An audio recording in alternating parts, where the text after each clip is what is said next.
Já, komið sæl og blessuð.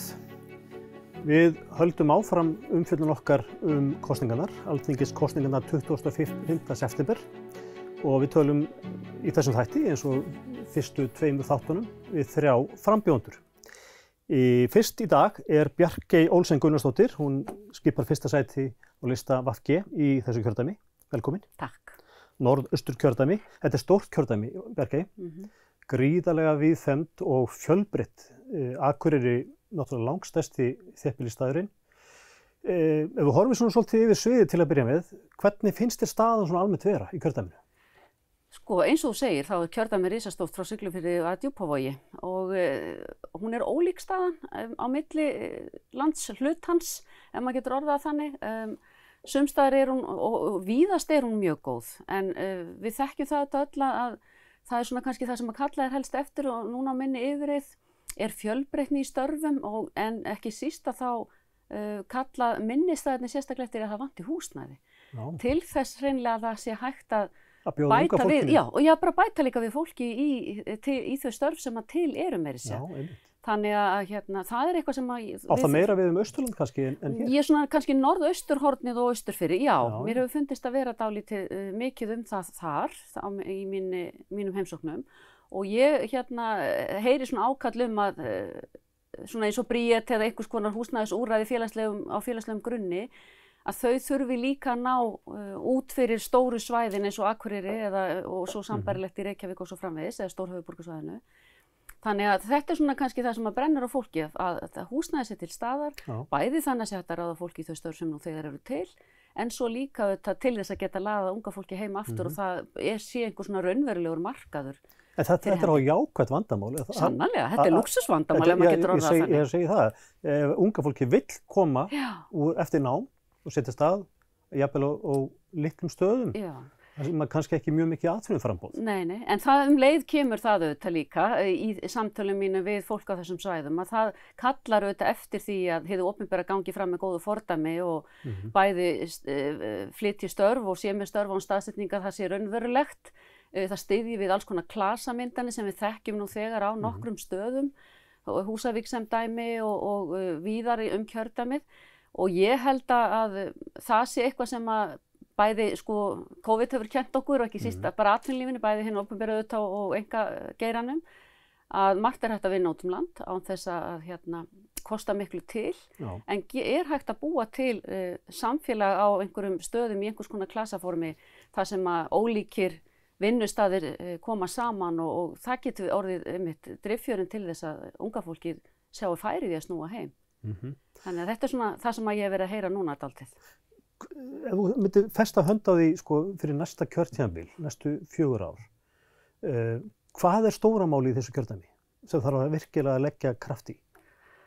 Að það einhvern veginn aldrei neitt eitt sem að manni finnst vera stóra máli vegna þess að það eitt leiðir af öðru. Mér finnst, hvað ég segja, þessi svo kallaða innviða uppbygging í stóra samhenginu að samgöngur séu mjög vel tryggðar, að þær verði til þess að við getum haldi betur utan þá þjónustu sem við erum upp á að bjóða, heilbrigðisþjónustu og aðra þjónustu sem við erum sannarlega að færa á stærri staðina og það forsendan til þess að það sé hægt að það auðvitað að samgöngur séu góðar og ég horfi bæði hér til austurs og út eftir Eyjafirðinum þegar að kemur að því, Fjarðarheiðargöng til dæmis og ég hef alveg talað fyrir því að það þurfa að vera 2 göng helst í gangi á hverjum tíma og eru ósátt við að það skuli ekki vera komin göng af stað eftir Dýrafjarðargöng. En þetta eitt af því sem að þrátt fyrir gríðarlega gott átak í samgöngumálum og það þurfa að gera betur. En mér finnst þetta vera svona það sem að tengjur okkur saman til þess að í rauninni allt kjördæmi blómstri, að það séu greiðar samgöngur og við þetta þurfum að byggja upp grænar almenningssamgöngur. Okkur hefur ekki tekist það almennilega til þessa. En ef við ætlum raunverulega að takast líka á við loftslagsvána sem að kannski vomir yfir öllu og við þurfum að taka inn í allt sem að við erum að gera, að þá það auðvitað stóra málið held ég að bæði auðvitað eins og við þekkjum umræðina rafbílavæðingu og þar tala ég þessa uppbyggingu innviða. Ég sjálf búin að keyra á rafbíl og lenti í smá kröggum þegar ég var komin á Langanes og var komin á Vopnafjörð og ég var ekki alveg viss ég næði á Egilsstaði. Vantaði hleðslustöð? Þá vantaði hleðslustöð og þetta ágætt fyrir þingmanninn og frambjóðandann að reyna þetta á eigin skinni. Og ég hef alveg sagt að ég ekkert sannfærð það endilega einkageirinn sjá öll þessi litlu göt sem að verða til það sem ekki endilega arðsamt að setja upp slíka innviði. Þannig ég held að ríkið þurfa að fara í samstarf með sveitarfélögunum áfram til þess að sjá til þess að þessi göt verði bætt, til dæmis þannig að það nái fram að ganga. Já. En svo eins og ég segi, heilbrigðismálin alltaf stór partur hjá okkur og verður menntamálin þessi stóru þættir sem að skipta öll samfélög máli. Þarna þurfum við bara að halda áfram. Það búið að gera heilmikið gott á þessu kjörtímabili. En það eins og með það að verkefni hættir aldrei, það stoppar aldrei, það bara breytist og við þurfum að taka þetta vel utan þetta að mínum mati áfram og ég hef sérstaklega varðandi þessa geðheilbrigðisþjónustu sem hefur verið mikið rædd. Mér finnst mikilvægt að hún nái fram að ganga. Það eru settið miklu peningar í, það hefur ekki allstað tekist að ráða fólk til starfans í þessi geðheilbrigðisteymi. Við þurfum að útskrifa fleiri líka. Ertu að tala að efla til dæmis sjúkrahúsið á Akureyri? Já, það svo sem þar inni í rauninni áætlun byggingu legudeildar til dæmis. Hún í fjármálaáætlun og við þurfum að líka hún algjörlega úr sér gengin geðdeildin á SAK. Það bara eitthvað sem við vitum og það þarf að laga af því að það verður alltaf erfiðara að fá fólk ef aðstæðan ekki viðunandi og það til dæmis það sem að gerast núna með heilsugæslurnar hérna á Akureyri. Sem að ég tel að náttúrulega loksins og frábært eins og maður segir að það sé verið að auglýsa hér eftir húsnæði fyrir heilsugæsluna vegna þess að það líka partur að við fáum ekki fólki til þess að koma og vera hér og vinna hjá okkur þetta aðbúnaður og þetta horfir til bóta sem betur fer. Þannig að þetta þessi stóru mál held ég. En þetta leiðir okkur svolítið inn í næstu spurningu sem að því að heilbrigðismálin á forræði Vinstri grænna. Búin að vera það þessi 4 ár. Ertu sátt við þessa stöðu með öldrunarstofnanir að eins og Akureyrarbær skilar þessu til ríkisins? Vegna þess að það get ekki rekið það út það ekki nægi peningar. Nei, auðvitað ég ekki sátt við það. Ég auðvitað vil sjá að við náum betur utan þennan málaflokk að öllu leyti. Ekki bara þetta tiltekna dæmi með Akureyri. Þetta gerist líka fyrir austan, þar vissulega tók heilbrigðisstofnun Austurlands við rekstrinum.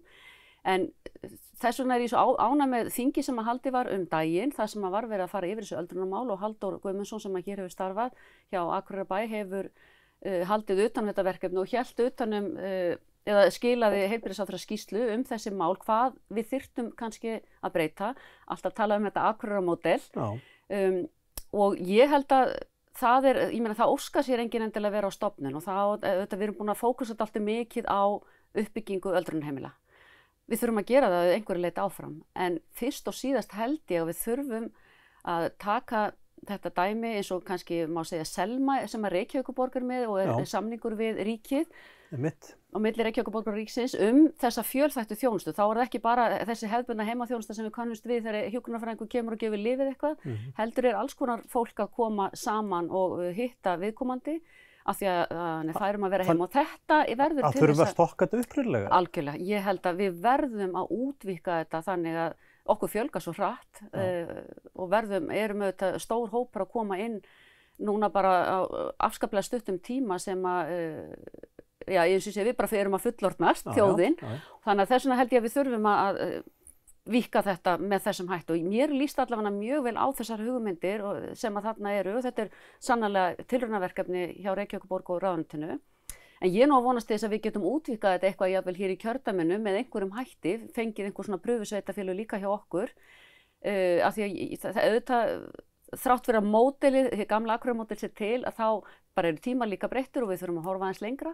En ég held að þjónustan þurfa að vera mjög fjölbreytt og þannig náum við utanum málaflokkin. Það er óþægilegt einhvern veginn og enginn sáttur við hvernig einhvern veginn götin hafa myndast það sem að þetta er vegu ríkisins eða vegum sveitafélagsins og það einhvern veginn vill enginn eiga eplið. Það er nákvæmlega þannig sko. Þannig að með þessu held ég að við getum hugsanlega náð utanum þetta verkefni. Ég vona það. Þú býrð í Ólafsvík? Já. Ég verð að spyrja því, ég glemdi nú áðan, varðandi samgöngumálin. Já. hvað með þetta er orðinn flöskuháls, alvarlegur flöskuháls á norðanverðum Tröllaskaga, Múlagöngin, svo góð sem þau voru í den tíð. Já.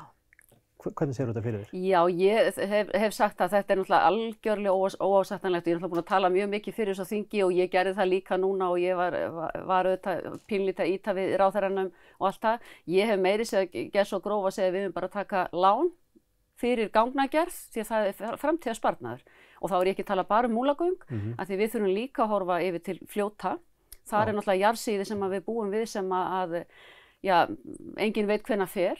En auðvitað eru Múlagöngin þannig að flestir fara hér til Akureyrar til að sækja sér marga miðlæga þjónustuna.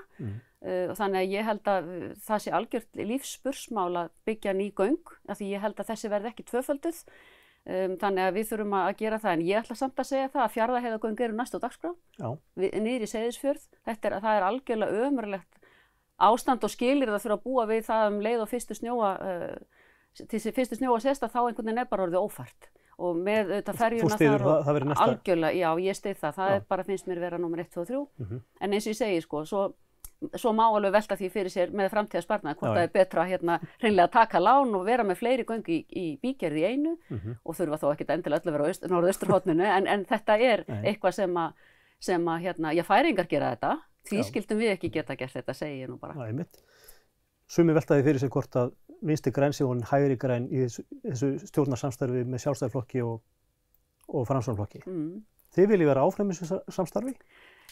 Sko, ég ætla að byrja að segja að auðvitað verðum við alltaf að horfa á það hvað kemur upp úr kössunum. 25. september verðum við að horfa til þess að fáum við eitthvað umboð til þess yfir höfuð að setjast við einhverja ríkisstjórnarmyndun. Það er auðvitað númer 1, 2 og 3 og þá verða það áfram málefnum sem að ráða. Að mínum mati, alltaf og er þannig og ég hef ekki talað fyrir því sérstaklega þetta ríkisstjórnarsamstarf haldi áfram, frekar en eitthvað annað, alls ekki. Vegna þess að málefnin eiga alltaf að ráða för og ég eiginlega hef kannski meiri áhyggjur af því að það veri bara ferlega erfitt að mynda ríkisstjórn með öll þessi framboð og þetta svona eins og dagurinn í dag lítur út fyrir að þá með við skoðanakönnun dagsins að þá eru margir flokkar inn á þingi. Og það getur bara orðið dálítið snúið að mynda ríkisstjórn. Þannig að þess vegna segi ég það, Vinstri græn verða auðvitað bara að fá umboð til þess að geta sest við ríkisstjórnarborðið, til þess yfir höfuð að geta talað við nokkuð. Þið hafi verið að missa fylgi, þið hafi fengið fylgi og allt óvæntum áttum. Heyrir maður? Já, maður heyrir það. Ég held að það sé alveg rétt að sumir eru auðvitað, og ég ætla ekki að leyna því að okkur hefur orðið ansi mikið ágengt á þessu kjörtímabili. Þegar maður fer yfir stjórnarsáttmálann og skoðar hann þá er auðvitað ótrúlega margt sem hefur náðst í gegn. Ekki allt eins og bara gengur og gerist. Þannig að ég held að, og ég segi það nú bara alveg hygglust að það er alla ríkisstjórnir betri með Vinstri græn innanborðs. Það er nú bara mín afstaða og ég held að auðvitað vill maður sitja við ríkisstjórnarborðið til þess að koma hlutum í framkvæmd. Við þekkjum það að vera beggja vegna. En Vinstri græn standa allavega undir merkin að vera í vinstristjórn eða hvað? Jú, ég meina, það er líka, ég held að minn formaður og forsætisráðherra hafi sannarlega sýnt það að hún kann að leiða saman ólík sjónarmið. Hún kann að ná málamiðlun og þess vegna hefur okkur kannski tekist að sitja þessi 4 ár og ná þó afskaplega mörgum góðum málum í gegn. Hverjum hefði dottið það í huga, við höfum bætt við skattþrepi með Sjálfstæðisflokkin í brúnni. Ég segi bara svona, þannig að ég held að margt vinstra hafi sannarlega litið dagsins ljós og auðvitað efling heilbrigðiskerfisins og fleira sem að sannarlega hefur átt sér stað þó að þar með auðvitað betur gera á allt það. Þannig að ég er allavega ansið brött með það að mér finnst að hafa gert vel, en þetta er ekkert endilega eitthvað sem er komið til að vera og það held ég að geti aldrei orðið til langrar framtíðar. Það er bara ólíkt sjónarmið. Allt opið. Allt opið, já og það á að vera þannig. Takk hérlega Bjarkey Olsen fyrir komuna. Takk fyrir. Og við sjáumst hér eftir örskamma stund.